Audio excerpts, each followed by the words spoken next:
2027 Count me out of coalition against Tinubu APC.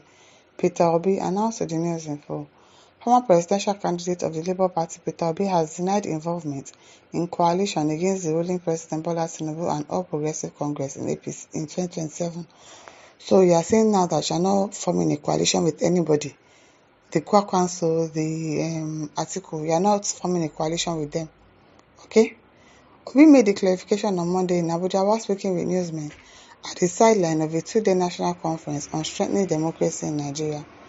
Church revealed that certain chieftains in the predominant opposition political parties and the ruling All Progressive Congress have been involved in discussions to form a coalition towards dislodging the APC. Yes, the former governor of Anambra State stated that what should be paramount to politicians should be eradication of poverty, fixing public schools, hospitals, and security of lives and property. He said, well, for me, what is important is let's discuss Nigeria.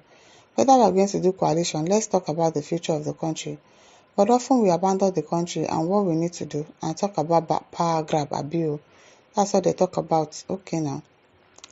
I'm not interested in any coalition for purpose of taking power. It's about discussing Nigeria.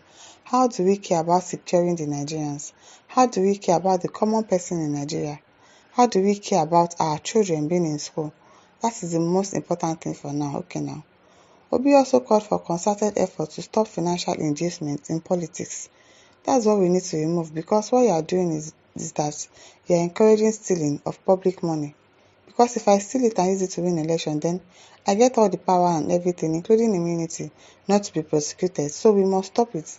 That is what is driving the stealing exactly. That immunity, I don't understand it. Why a governor or a president will have immunity and then they will steal money, you will not be able to arrest them. You will not be able to prosecute them because, he has immunity. What kind of a immunity is that?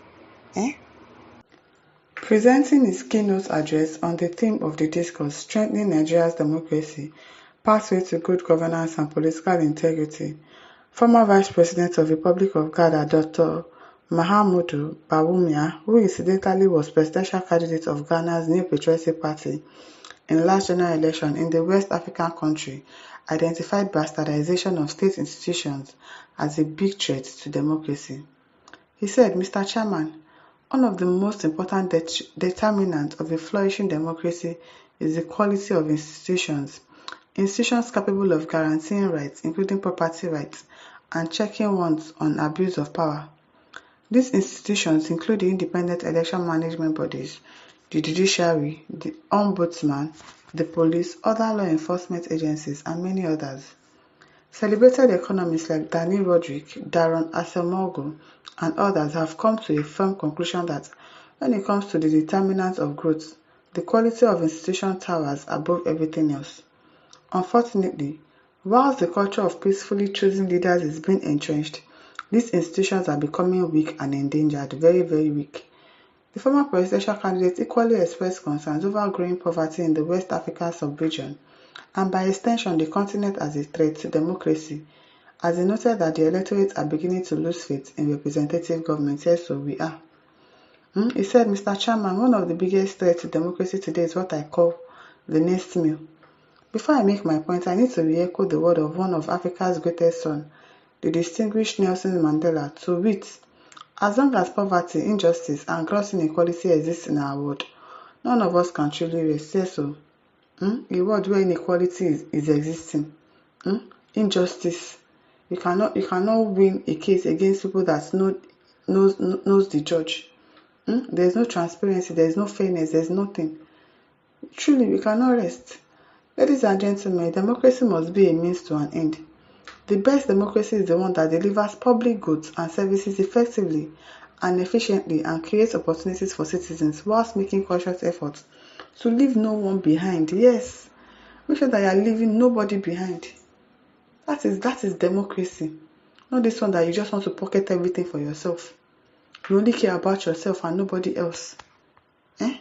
For sub-Saharan Africa, the data suggests that we do not have an option to do nothing. In 2024, the World Bank estimated that 2/3 of the world's population is in extreme poverty, live in sub-Saharan Africa. Back home, the World Bank's 2024 review reveals that more than half of Nigerians live in multidimensional poverty, yes so. For Nigeria and indeed much of sub-Saharan Africa, our work is cut out to us. We need to take decisive actions to demonstrate that to govern is to advance the interest and welfare of the people. Yes, not just to pocket money for yourself alone. It is to advance the interest and welfare of your people. Eh? Not just to only send your own children out of the country to enjoy a better life.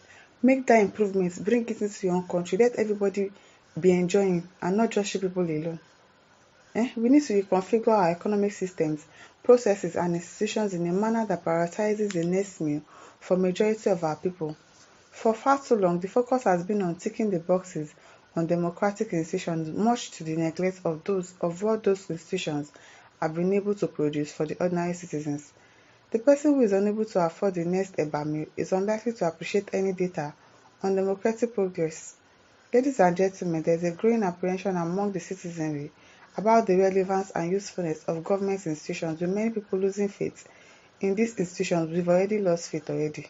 No, we are not losing, we've already lost it. This is concerning and portends a bleak future for democratic sustenance if we do not rise to the occasion, and quickly too. For our democracy to remain relevant and sustainable, actors need to ensure that citizens have confidence in the democratic system to address their needs and concerns, particularly basic needs, which I call the next meal principle.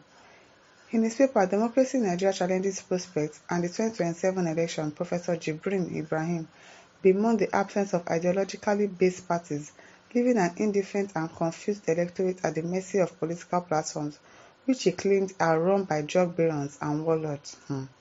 He said the most serious threat is the way the party system has developed. The key characteristic is that parties don't have members but barons, yes, or warlords, who impose their interests. The political parties that we have had lost their identities in terms of their manifestos and what they stand for.